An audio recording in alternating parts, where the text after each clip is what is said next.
Okay, it's recording. Okay, all right then. So let's go ahead and get started then.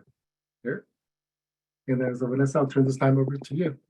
Sure. Thank you so much. Thank you so much, Tom. And thank you everyone that's joining us. We see that their numbers are, growing, and I know some people are still kind of jumping on. So we'll just go ahead and get started. Want to respect your time. And again, thank you all for registering for this session and for coming in. We're glad to be able to partner with Senator Portantino's office today to bring to you this information session about Senate Bill 411. Or what you will always kind of mostly hear out in our neighborhood council meetings referred to as SB 411, right? So if passed, this bill would allow neighborhood councils the option to choose to hold their meetings virtually, which we know many NCs have been tracking its progress ever since, we during the pandemic, we entered into this virtual meeting setting, and a lot of neighborhood councils became very comfortable with that. And also it was a good way to engage additional members of their community. So we know that this is important to NCs, and we've been trying to do our best to provide updates for you all, for all of our neighborhood councils on the newsletter, which we send out every, I think every 2 weeks. And then our monthly update, which you should be receiving in your email inbox to give you an update over general department news, but also things that are affecting you in other outside of that might be affecting you outside of the city, including this this proposed bill. So again, thank you for being here. With that, I'll hand this over, I think, for our next the next slide. If we can move on to the next one. I want to let you know how you can engage in today's session. Today's session is being recorded. It will be posted on our website, and we will also be able to keep track of the questions that you are asking in the Q&A box. So if we don't have an answer for you tonight, if you type your question into that Q&A box, we'll be able to pull that from Zoom to be able to make sure to get you an answer. It also gives us the email address that we can send this back, the response to. But it also allows us to pull a Q&A report and make that available with the recording, which, if you're asking a question, most likely it's in somebody else's mind, so that they'll be able to see that too. So please make sure to use the Q&A box feature. What we're going to be doing is we're going to be looking at your questions throughout the session and having some questions for the end once the senator is done with his presentation. And we'll be able to kind of go back and forth that way. So please continue to use that. Our staff is monitoring that as we go. If you have any technical questions, you can enter them in the chat too, and we'll be able to respond to those as we see them there too. So with that, I think I'll pass it along for the next section.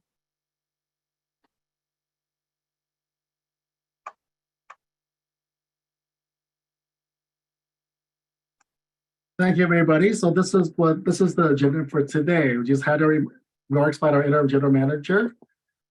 I'll go over a little about the role of neighborhood councils as advisory bodies and how a bill becomes the law. And give me 1 second, folks. I have a little technical.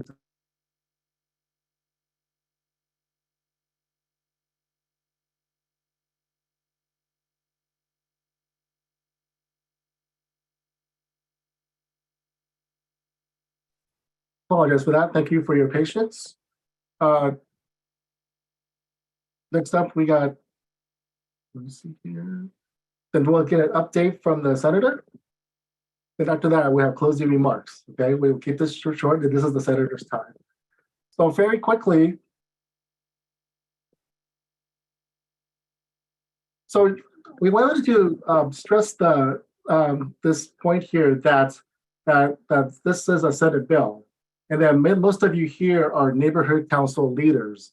And we just wanted to remind folks here that the role of neighborhood councils as advisory bodies, that NCs are advisory on City of Los Angeles matters only. We understand that this is a very important and hot issue that does affect the neighborhood councils in the City of Los Angeles. But we do want to state that NCs are advisory on city matters only. Neighborhood councils may advise the city's decision makers regarding what position the city should take on state and federal legislation.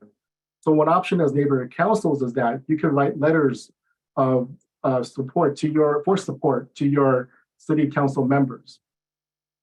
Individual neighborhood councils may lobby or advocate their personal position on state or federal legislation, provided no public funds are used. So you as an individual can lobby for state and federal legislation. And neighborhood councils may not advocate their positions on state and federal legislation to non-city government agencies. Only the mayor and city council have the power over intergovernmental relations, which includes advocating the city's position on laws that are pending with state or federal agencies or before the state or legislature or federal government. And with that, I just want to introduce, with that reminder, I wanted to introduce and pass along to you, your California State Senator, Senator Portantino. The senator represents the 25th District, which covers Sunland Tahunga Neighborhood Council and many other parts of the Los Angeles County. The senator and staff have been graciously providing updates and information on SB411, the Senate bill he authored to support our entire NC team. So Senator, thank you for joining us here, and thank you, and this is your time. Thank you, Senator. No, thank you for letting me be here. And, obviously, this is an important bill for the neighborhood councils to conduct business. I'm happy to be on the webinar to discuss it. As we've all seen during the pandemic, going virtual actually increased public participation. I would say increased the democratic process, made it easier, as you all know, to have quorums, made it easier for people to participate, made it easier for folks who have childcare issues and other logistical issues to participate as neighborhood council members who otherwise, may not have been able to. And that's the argument that I've been making in Sacramento, for folks who say going virtual somehow infringes upon democracy. The argument I've been making is that by involving more people in the public process, we're actually increasing democracy. And so what we've done with 411 is I believe we've crafted a bill with safeguards, which is why I think it's passed the state Senate and is now sitting in the state assembly. And so first of all, the city council would have to approve this. And, we're optimistic that that's a step that would be taken because the city council has expressed support for the neighborhood council process to continue virtually. So first step, the city council would have to unanimously approve a motion to allow neighborhood councils to meet virtually. We've received positive comments from the mayor's office and the president's office who have engaged in this process throughout this. So we don't see that as a problematic issue. The other thing that the bill does is it says, during business hours, if there's a meeting during business hours, then the council member would make their office available for neighborhood councils to meet. Now, since most of you meet in the evening, that provision is logical, but it's not going to infringe on your ability to meet. The other thing the bill does is it doesn't mandate that neighborhood councils have to meet virtually. It allows neighborhood councils to meet virtually. That's important because there may be a neighborhood council that doesn't want to meet virtually, and so they would have the ability to do that.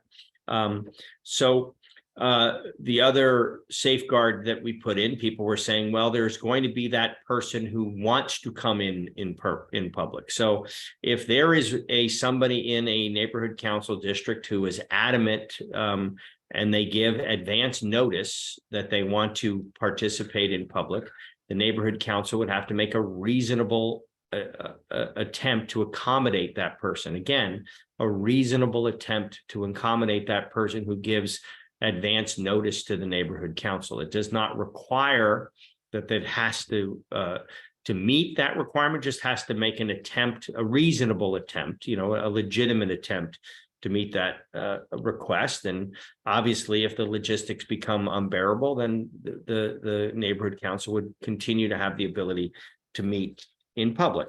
By the way, the neighborhood council would also have to vote with a 2/3 vote to meet virtually. Again, a safeguard. We want this to be, the furtherance of the democratic process, and having the neighborhood councils, support going virtual is important. A quorum of the board members would have to be within the city of Los Angeles. Again, not an unreasonable requirement. City councils have oversight and could police this issue. And again, that's important. One of the arguments that my colleagues have made is that this is an LA issue. The city council of LA should have some say so in how this is fashioning. As I mentioned, a reasonable accommodation. So the bill has passed. I will say it's the only Brown Act type bill, remote bill that's moving through the legislature. Many of them have been stopped, in particular in the Assembly. All of the Assembly Brown Act bills have stalled. I believe there are 2 Senate ones in different unique circumstances that are moving. And so all of the Assembly ones have stalled because they have been broader. The argument I've made, this is a narrow, specific to LA neighborhood councils, and that you are a unique circumstance. Frankly, some of you have a situation where you don't have a venue to meet. There's been situations where between the relationship between the council's office and the neighborhood council, there hasn't been a physical location. And so I made the argument that again warrants the need to have the flexibility to meet remotely. And most prominently in that argument is, again, as I said in the beginning, we know that more people are participating because we're making it easier for people to participate. With respect to ADA issues and other things, again, part of that reasonable accommodation would be to work with that individual to make sure that they would be accommodated if needed to be accommodated, whether that's helping them find internet or helping them come to a place where they can participate. Again, not onerous. The bill's currently out of the state Senate and in the Assembly Local Government Committee. Obviously, any neighborhood council member as an individual can send letters to the Local Government Committee in the State Assembly. My staff is going to put that in the Q&A so folks can see how to access the local government, the Assembly Local Government Committee. When we have a hearing date, we will let you all know so you can participate in that hearing to the extent the Assembly allows you to. You know, we certainly want the committee members to hear how important this is to the business of neighborhood councils, and again, how important and you are to articulate the increased participation and the logistical barriers that some of you may have to participate given other, family challenges. And so, we think this is a prudent measure to give you flexibility to meet remotely at your choice. And we think it has the proper amount of oversight for the city council to make sure that we're not doing anything that has any appearance of trying to distance ourselves from the public. Here we are on a Zoom meeting, and there's 77 of you that are participating because we're making it easy for you to participate in this. It makes sense for the regulations governing meetings to change as technology has changed, and certainly the pandemic highlighted the need to use remote meetings. The other aspect of this is the press has expressed some concerns. They would prefer to have direct access. We have floated some ideas to them in relation to direct access, maybe putting an agenda item on neighborhood council agendas to let the press ask questions if they have questions. Again, this is not to try to hide the business of the public. It is to have the business of the public be accessed by the most people available and to allow the broadest population of folks to participate in the process, both as council members and as the members of the public. And we think this is a prudent way to do it. So with that, I'll take some questions. I don't know how the agenda is. You want me to take questions now, or we have other presenters? I'm at your disposal.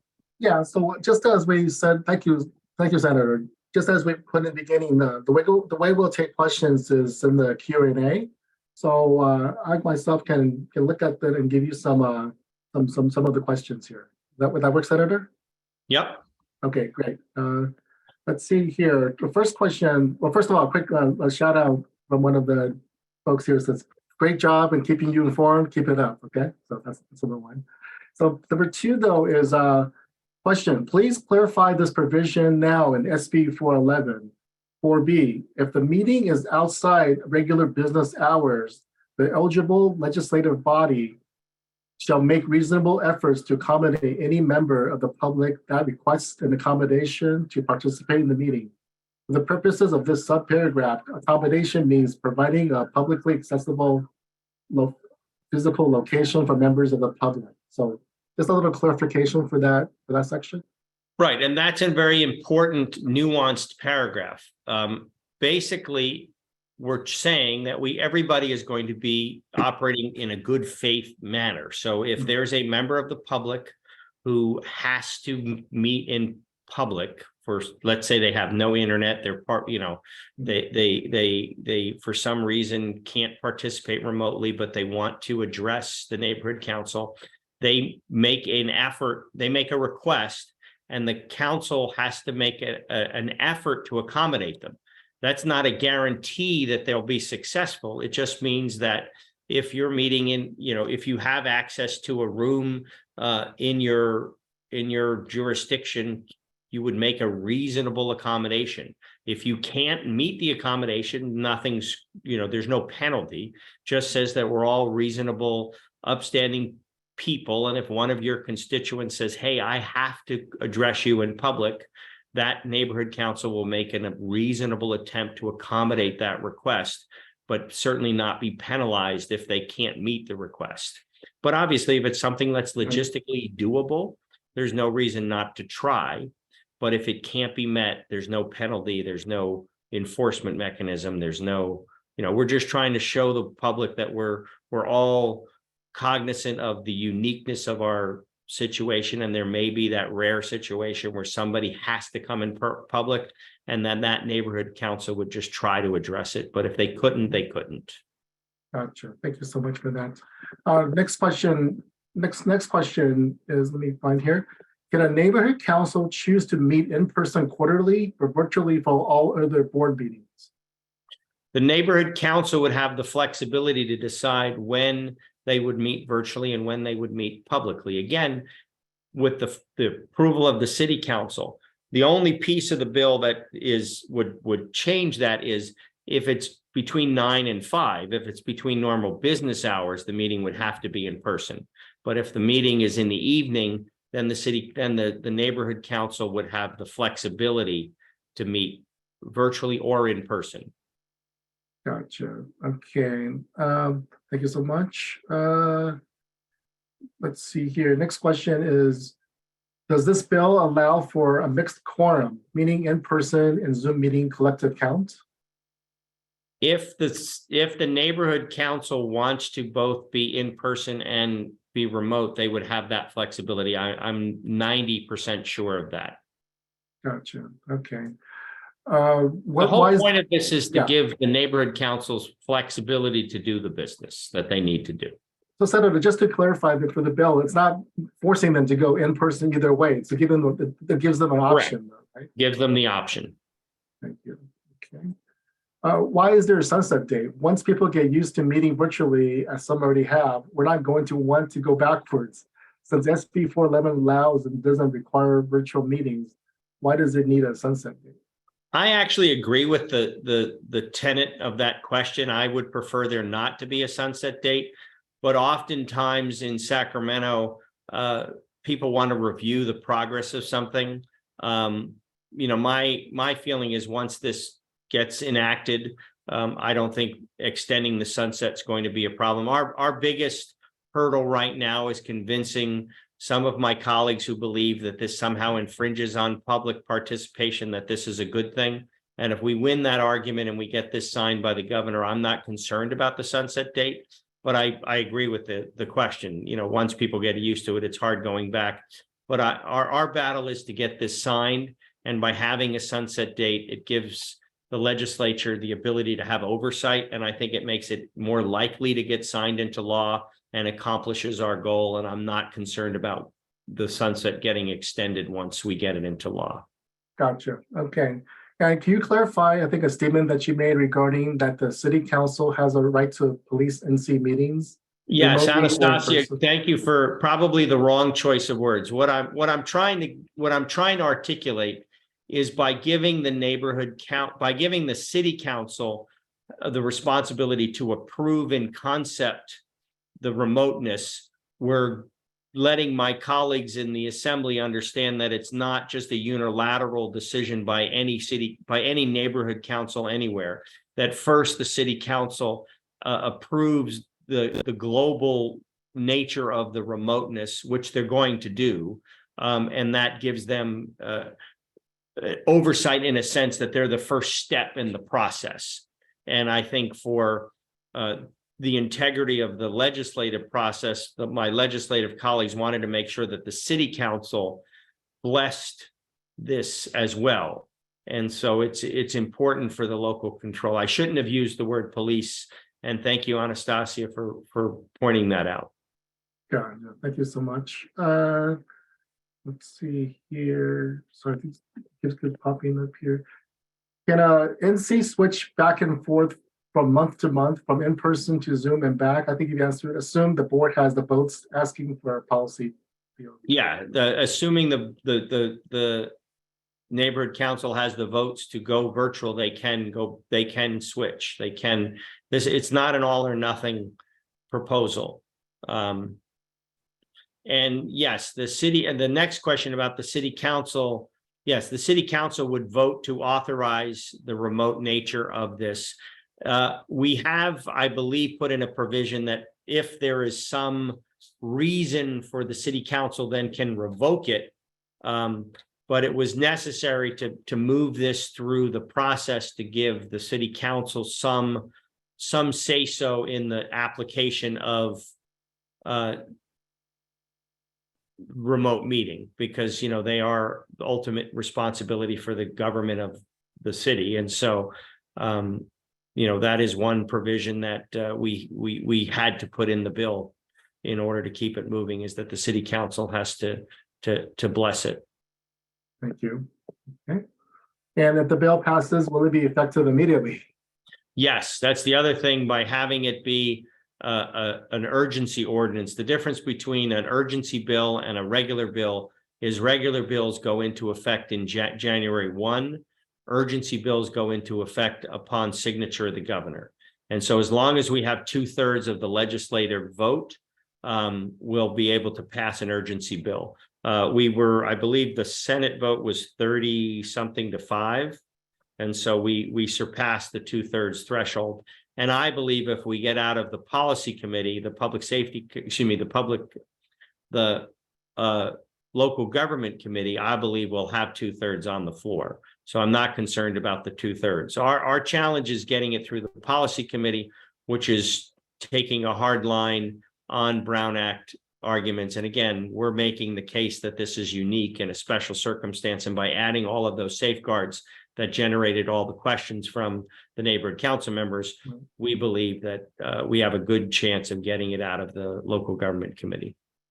Sounds good. Okay, and to that question relates to the next question: is 2/3 votes from the NC too high if some prefer in person and don't care if stakeholders contend virtually or not? Well, again, I would hope that 2/3 of a body agree, but that is correct. If half of a body decides that they don't want to meet virtually, then it would be in person. But I don't think 2/3 is in this particular case. It seems to me, and again, you all know better than I do, it seems to me that there's pretty much consensus in the neighborhood councils that want to go remote. There's consensus to do it. And the ones that don't, there's consensus the other way. So I don't think the 2/3 will be an onerous burden on the neighborhood councils. So Senator, just to clarify, the 2/3 vote for embassies, that refers that they need 2/3 of their board to vote yes to have virtual meetings. Correct. Can stakeholders request an in-person or Zoom meeting, as the case may be, so they get access, basically requesting the opposite of what's happening? So an individual can request accommodation to address the council in person. And the council has to make a reasonable attempt to address that individual's request. The council can still be remote, but that person has to be accommodated as an individual in a place. And again, the council has to make a reasonable attempt. They don't have to actually meet it if it's an onerous request. And so, for example, if the request came in the morning of the meeting, that wouldn't give the neighborhood council the opportunity to address that concern. And so therefore that would not be a reasonable request. And so it would not be expected that the neighborhood council meet that request. But if it came in 2 weeks before the meeting, and the neighborhood council could address the concern, then they would make a reasonable attempt to do it. We're trying to give flexibility and sort of common sense to move it through the process. Got it. Okay. And then so these questions keep popping up in the space here. Does the bill include all meetings of the NC, both the council meetings and committee meetings? I'm sorry, what's the question? Does the bill include all meetings of the NC, both the council meetings and committee meetings? I'm not sure about the committee meetings because those don't require a quorum. We're speaking specifically to the neighborhood council meetings themselves. Okay, all right. Let's see here. You don't have to disclose your home. Right, that's that we got. Yeah. Yeah. Okay. Gotcha. Okay. Would meeting the request be as simple as supplying the requesting person internet access?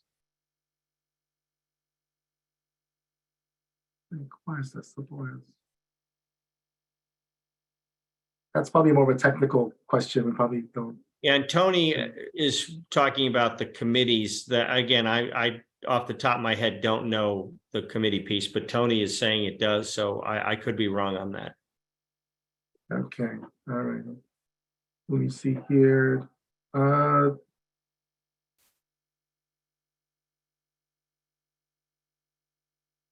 Okay, how long will it take if SB411 is passed for NCs to meet virtually? I know we said immediately. So what does that, time frame wise, what does it look like? So in a best case scenario, we get it through the process in August and the governor signs it in September. There's a chance we get it through faster. But I think August is probably when we'll get it to the governor. And so then it's the question of how quickly the governor would sign it. Again, I will press him to sign it as soon as he gets it, but sometimes the governor likes to wait till September. But I think there's a chance we could get it signed in August. Got it. Okay, August. Okay. So is this bill for an overall state measure or just for or for specific cities? And will cities also need to vote for approval of this? It is only specific to the Los Angeles neighborhood councils. Okay. All right. Who is going to pay for the equipment and personnel needed to hold hybrid meetings? In terms of equipment, that's going to be the neighborhood. That would be the neighborhood council logistics. Yeah. Right. Okay. All righty. Would you and just be, so you know, just so you know, some of the folks, some of the pushback we're getting from some of my colleagues is this was a system created, and it's a valid argument. I can't not give validity. They're saying since this was a system created by the city of LA, the city of LA should create an infrastructure that accommodates the system. Yeah. And so, you know, that's a legitimate question. What I'm trying to do is give maximum flexibility to give you all the ability to do your business as needed. Thank you. And with that, would you be open to further Brown Act amendments in the future that apply specifically to the NC system? There are other issues that apply more to legislative bodies rather than advisory bodies. And the advisory versus legislative is one of our key arguments. I think that's one of the reasons why we're having some success. You know, me personally, I think there are opportunities to make the Brown Act more modern to accommodate technology. But I will tell you, within the legislature, there is not a big appetite to change the nature of public meetings, which is why almost all of the bills have died on that subject.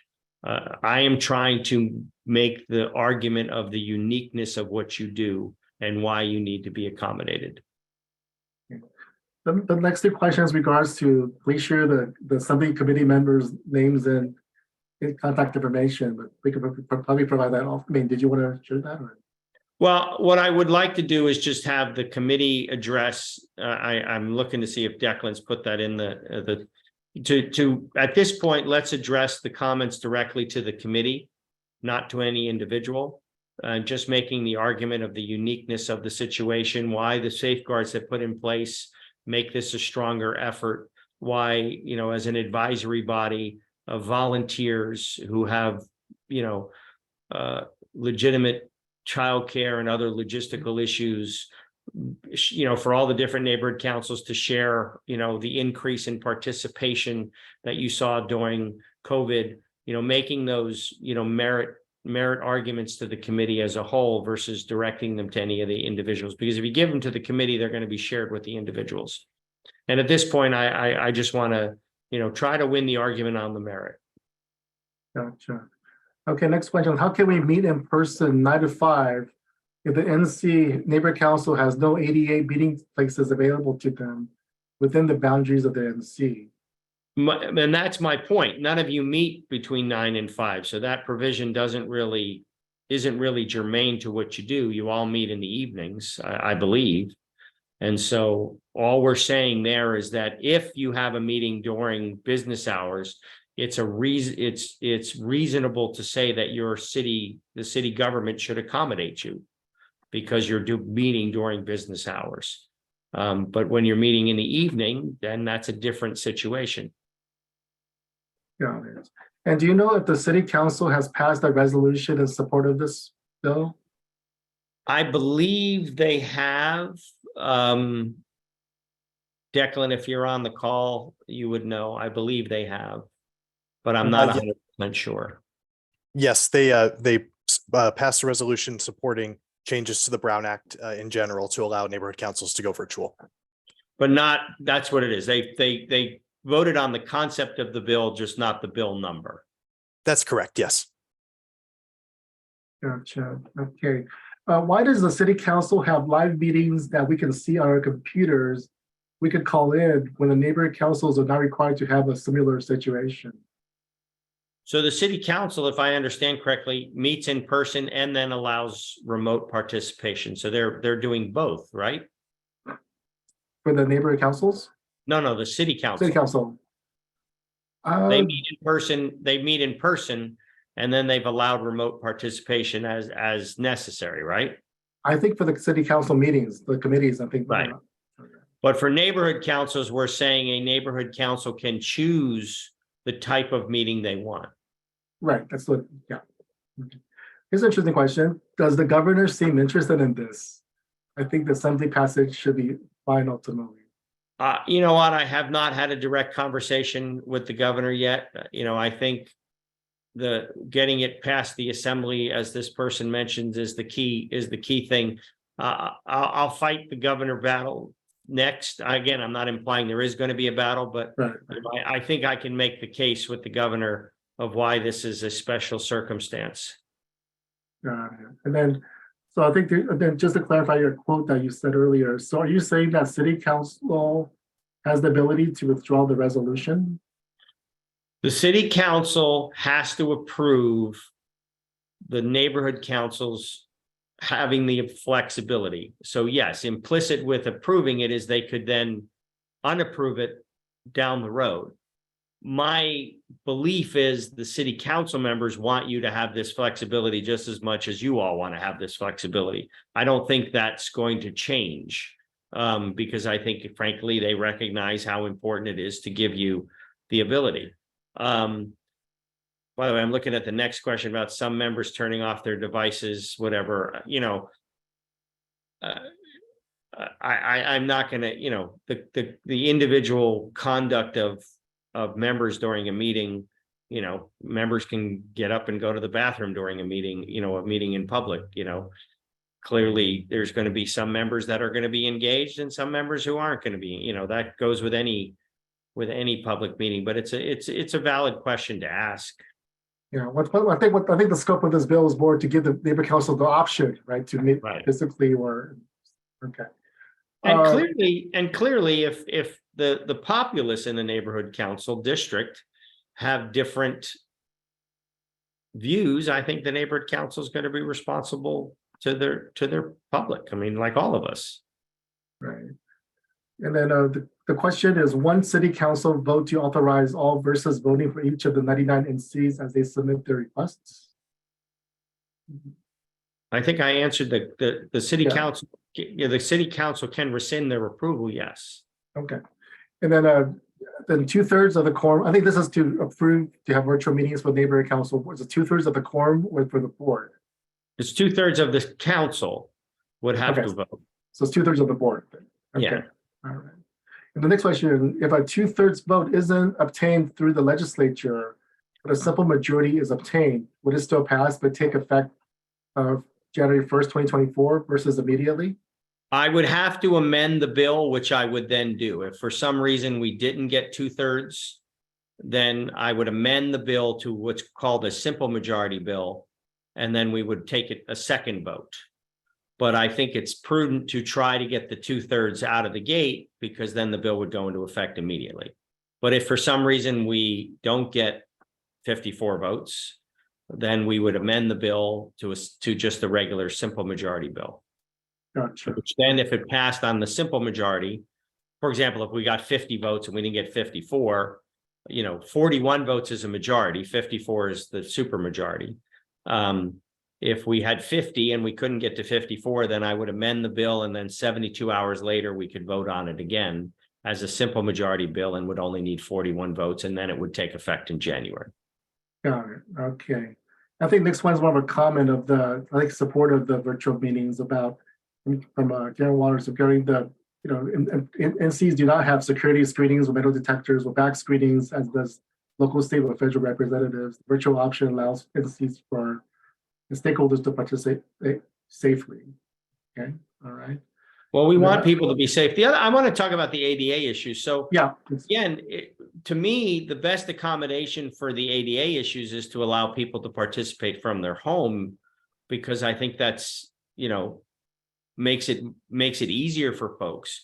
But obviously, if there is somebody who is ADA and they make their request, that location would have to be ADA accessible. We're not saying to have the physical locations not ADA accessible. That's not any implication. And I work very closely with the disability community, and we're not trying to make it onerous or hard on the disability community. We're trying to do the opposite, to make it easier for them to participate. Yeah, I think that's, like you said, for the next question regarding committee meetings, can committee meetings be virtual? Very important, because most work happens on a committee level for NC's virtual meetings for those critical. And that would be left up to the neighborhood council to figure out how they're going to have their committee meetings. Gotcha. Okay. If a board member needs to attend a meeting virtually from out of Los Angeles, does the AB 2449 restriction of 2 to 3 meetings per year still apply? A quorum of the board would have to be in LA. So if there's an individual who was out of LA, one board member or less than a quorum, that would not affect the neighborhood council's ability to meet virtually. There just has to be a quorum of the council physically located in LA. Okay, and Senator, for the next question, maybe just a clarification of is this a hybrid option, or only virtual, or only in person? Was it a combination of both? Just to clarify. I believe the neighborhood councils have the ability to do hybrid. I'm trying to give them flexibility, and I don't see a problem with hybrid. Gotcha. And if SB 411 passes, that allows board meetings to be virtual. Would that same question? Okay, all right. Would that also be allowed committee meetings to be? Sorry, I just lost the question because it kept popping up here. But it was the same cost. It was the same question as the last. Next question is: does SB 411 require the video is kept on during the public meeting? Does it require the video? Yes. Yeah, you couldn't turn off. You couldn't turn off, because then you wouldn't be seen. Gotcha. Okay. All right. So does this? Sorry. Let's see. Regarding the Brown Act, if part of the neighborhood council is live and another part is remote or Zoom, is the remote council member required to open their home to the public? No. Okay. All right. Okay, let me see. Give me a second here. Senator, how are we doing? You've been very generous with your time. How are we doing on time? We're good. We're good. I'm here for you guys to, I understand. I mean, a lot of the questions are nuanced, and frankly, some of the language in the bill is nuanced. Gotcha. Okay. Let me see here. Would the board member located outside of LA be able to vote during the meeting? Yes, I believe the only requirement is that a quorum of the committee be in LA. Doesn't preclude somebody who's not in LA from voting. Okay. Let's see. What about committee meetings that start before 5 p.m. but continue after that time in terms of city council member accommodations? The question becomes, are the committee meetings subject to the Brown Act now? The committee, So we yes. have to look at that. We have to look at that. Because if the Gotcha. committee meetings are subject to the Brown Act, then that might mean we'll have to look at that. That's why we're having this town hall. You guys are raising all good questions. Okay, let's here. Okay, does this SB 411 bill have any effect on other advisory bodies such as the Los Angeles Bicycle Advisory Committee, Community Forestry Advisory Committee, Griffith Park Advisory Committee, Pedestrian Advisory Committee? No, we're simply focused on neighborhood councils. Gotcha. We originally wanted to have it broader, but there was not an appetite for that. Got it. Okay, let's see here. And and I'll be honest, one of the reasons I want to get something through so we can show my colleagues that this works. Hmm. And given the unique nature of neighborhood councils, that's the argument I keep making. And then this is regarding the bill. There's some questions about the practicality sometimes of keeping the video on. Sometimes there's technology issues that, Zoom, the Wi-Fi is not good. Is this bill requiring that the videos be on? Yeah, you have to have your video on, but I think again, if you have your child come sit on your lap and throw up on you, you're not going to be thrown in jail if you turn your video off momentarily to clean up the throw up. You know what I mean? We're trying to approach this as reasonable people. If you're participating, your video should be on. If there's something that happens in your house in a moment and you have to momentarily turn it off, that's not, I don't believe that's the end of the world. But while you're participating, the expectation is that your video would be turned on. Just like when you're at a public meeting, the expectation is that you're participating in the public meeting. Yeah. Senator, I'll take this one. This is not that is that some of the this is for the neighborhood council system folks here, that our department created something that was called the Empowerment Virtual Governance Virtual Governance Protocols, which we give recommendations on videos on and some other factors, so we could revisit that as well. Okay, but then I think the goal of this bill is more for talking about to give the neighborhood councils the option, right, to meet in person or virtually. Okay. The question about AB 2449 limitations of remote participation currently 2 to 3 times per year was not answered. Are they waived by SB 411 for NC board members? I'm sorry, what's the question?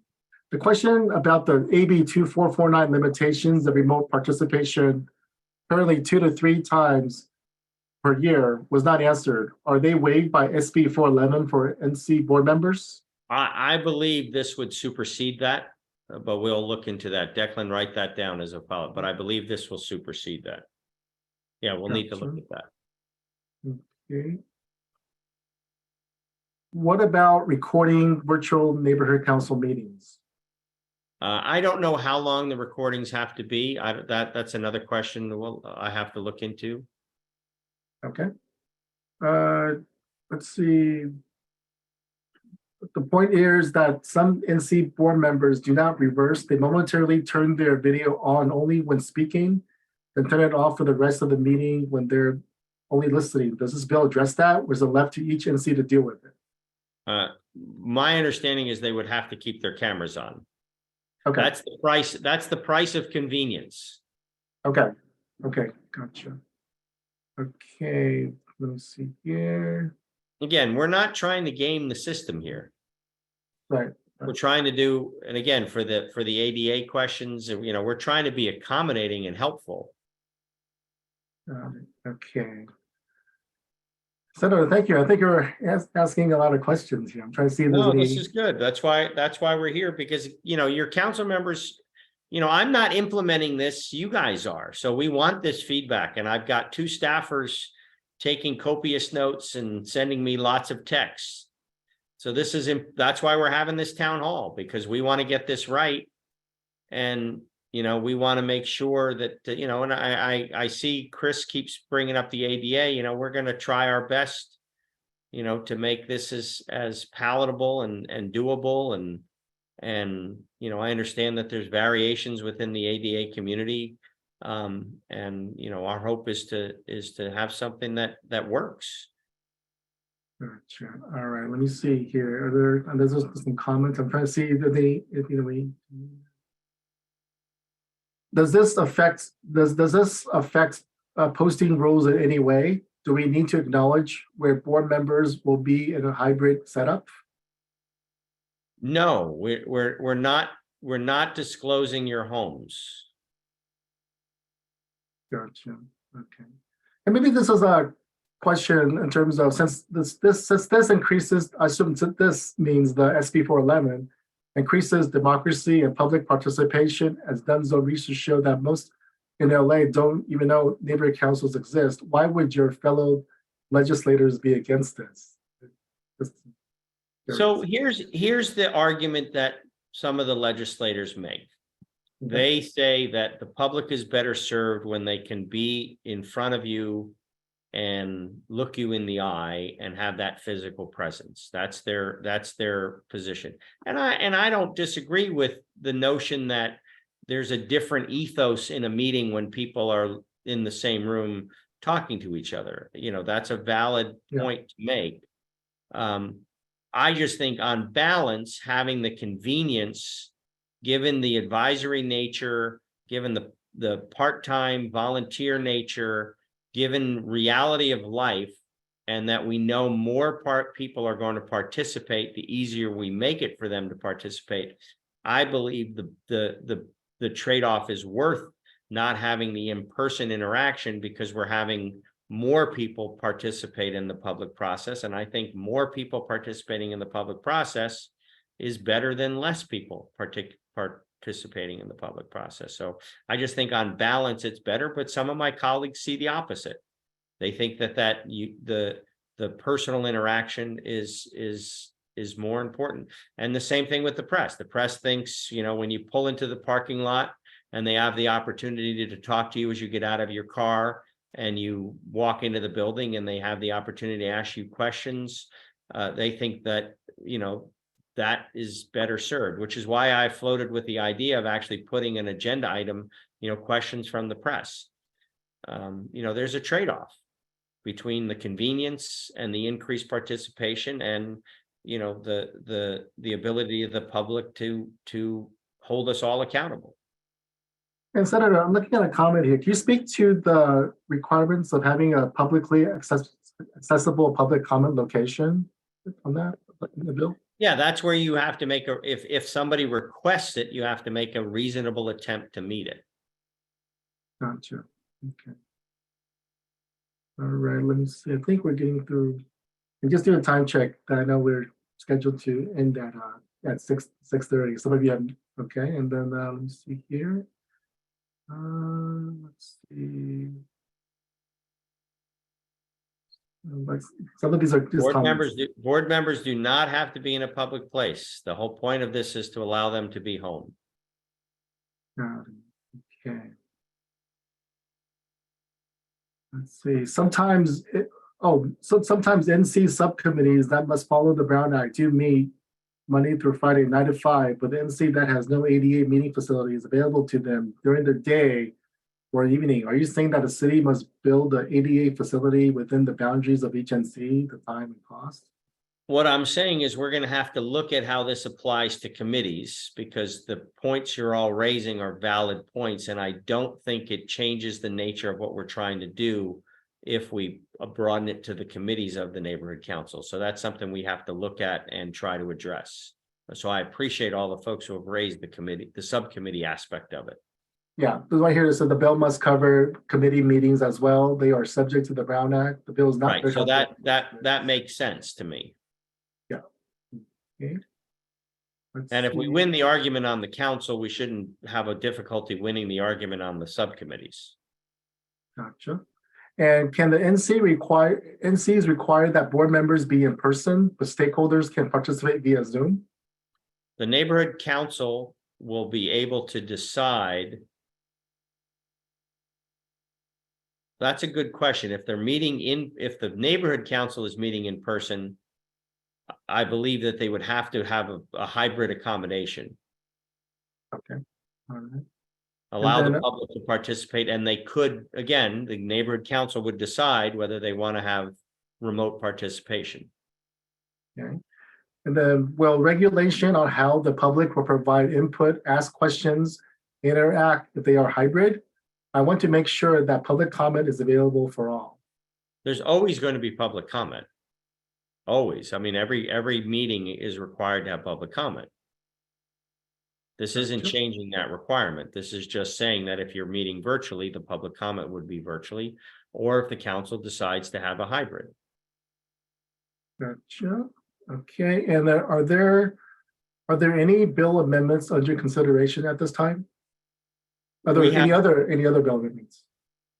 Let me put it this way. The purpose of this meeting was to see where we needed to refine the bill. So I'm sure this meeting is going to generate some amendments. And then once I have my conversations with the Assembly Local Government Committee, we'll see what they want. I mean, this is all, this is the political process. This is the governmental process. It has to go through policy committee where all the nuances are going to be reviewed. Got it. And then just another question on ADA is, will the medically compromised board members be accommodated virtual participation regardless of the board's 2/3 vote? This seems to be an aspect of ADA. So if the board is meeting in public, that public place, again, the bill doesn't address that public place would have to follow all of the ADA guidelines that the city requires of city meetings. What we're talking about is if the meeting is in virtual and there's somebody who requests participation, the neighborhood council would have to make a reasonable attempt to address that, and that would cover all such issues. But I would think if there was a medically compromised board member, their colleagues would want to try to help them accommodate to keep them to participate. So I don't see that as the issue, unless I'm misunderstanding the question. Yeah, I got that makes sense. Okay.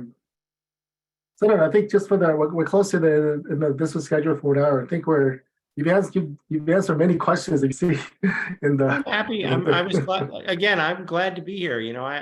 I started on a small town city council, where folks stopped me in the supermarket and the gas station and came to my house and knocked on my door. And, you guys are the front lines of the governmental process. I mean, the whole reason why the neighborhood council system was set up was to make, LA more accessible to its residents. So I'm happy to be here, and, we'll continue on. My staff says we're going to email folks.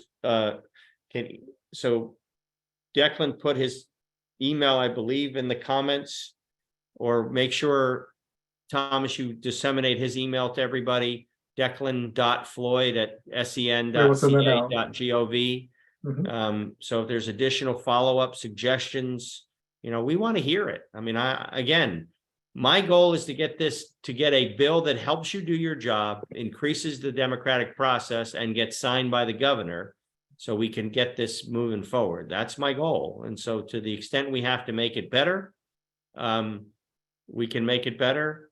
And, you know, that's why I'm here. All righty. So if I can loop in our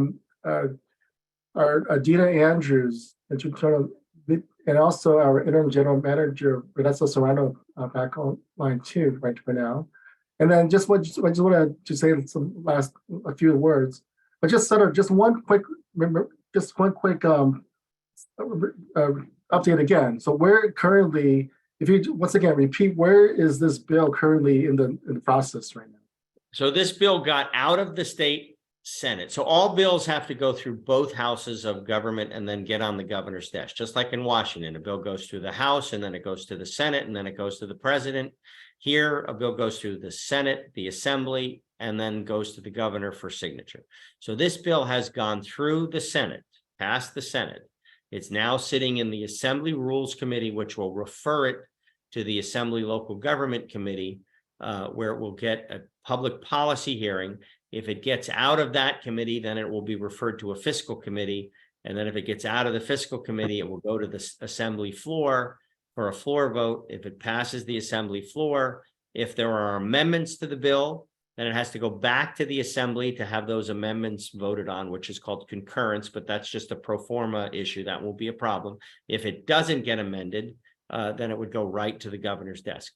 My take is this bill will have some amendments.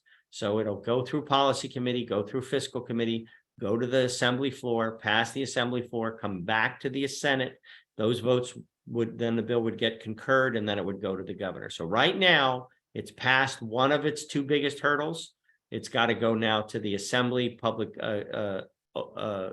Local Government Committee, and then it will get through that committee. Hopefully, if it gets through that committee, then we're home free. And that's where, if you want to direct your positive comments to the committee, that would be helpful. All righty. Okay, so thank you so much, and I'm gonna loop in our interim general manager. You've both said it all, and thank you, Tom, so much for taking the leadership with like the questions. I know you had some staff kind of helping out, Declan and Dina and Eric from our end. Senator, thank you so much for your time. It's great to be on a call, and I was kind of listening into someone that sees kind of the value of the work that our neighborhood council board members are doing out throughout the city, and how they also and participation, right, by their stakeholders. So just thank you for being generous with your time, for making your staff available to help plan this and organize this. The recording will be available even into the detail of the time of the session, right? 5:30, right. Closing at 6:30, right at the start of the next. Some neighborhood councils have meetings starting in a few minutes, right? So they might be listening on their phone. And I'm going to embarrass my staffer, Declan, who actually flew on vacation and is in Alaska right now. I heard. So that's, yeah. He's so dedicated to the neighborhood council. He attends a lot of neighborhood council meetings. He's literally on a family vacation in Alaska participating in this. So thank you, Declan, for your dedication, and Aaron from my chief of staff who's been staffing the bill, and happy to have been here, Vanessa and Thomas and Dina. So thank you. Thank you. You're getting a lot of hearts and thumbs up. So and there are a lot of good comments in the chat too. So we'll make this available, like you all said, and also send a follow-up email for anyone that was here and anyone that might have missed it and registered, so that you know where to find the recording. You also have the contact information in case you have any follow-up questions. And again, if you are not signed up for our newsletter or you're not receiving your monthly update as you should be as a board member, talk to your neighborhood empowerment advocate to make sure that that is making it into your inbox. That's the best way, probably the way that you can count on making sure that you can read any updates on how you or your neighborhood council can engage on this and as this continues. So thank you, everyone. It's 6:31. Have a great MC meeting if that's where you're going. Bye. Thank you. Thank you. Thank you, everybody.